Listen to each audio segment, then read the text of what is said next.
Hello everyone! Samahan niyo ako mag-bake ng banana bread gamit ang aking air fryer oven. First, kailangan natin ng chocolate chips, canola oil, mashed ripe bananas, 2 cups ng all-purpose flour, then a half cup at 2 tablespoons ng brown sugar, 2 eggs, 2 teaspoons baking powder, a teaspoon of salt, and a teaspoon of baking soda.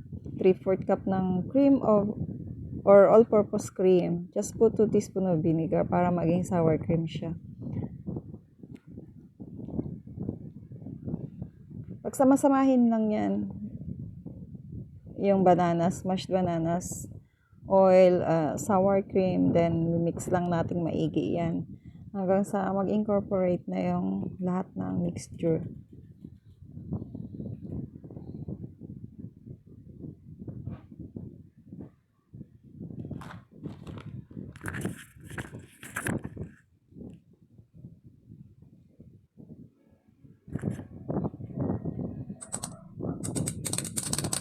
Mimix lang natin maigi. Then, isift na natin yung dry ingredients.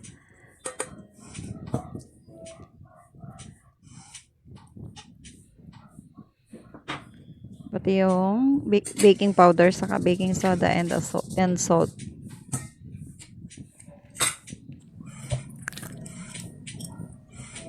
Then, I just transfer the my liquid mixture in a large bowl para mahalo ko siya ng mabuti. Sinama ko na rin dyan yung sugar sa pag-mix. Di ko na naipakita sa video.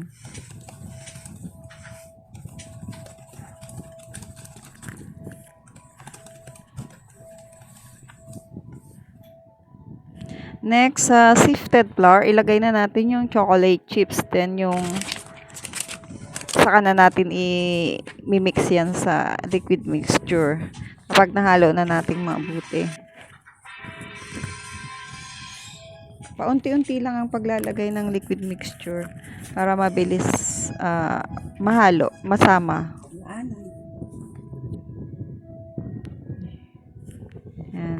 Mix lang muna. Then, sa baking pan, naglagay na rin ako ng baking paper. Tapos pinahiran ko lang ng oil yan para hindi siya dumikit pag naluto na yung bread. And ito na nga sa air fryer, air fry na natin.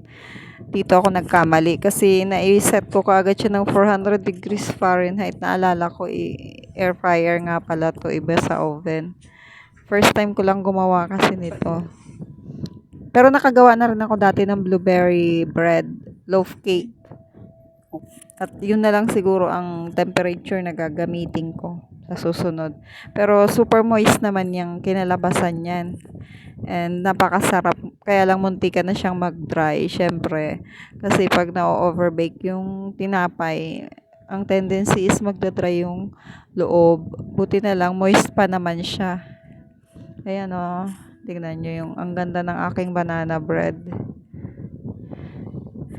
Super moist siya. Medyo brown nga lang yung ibabaw. Pero curry pa naman. Hindi pa naman siya mapait.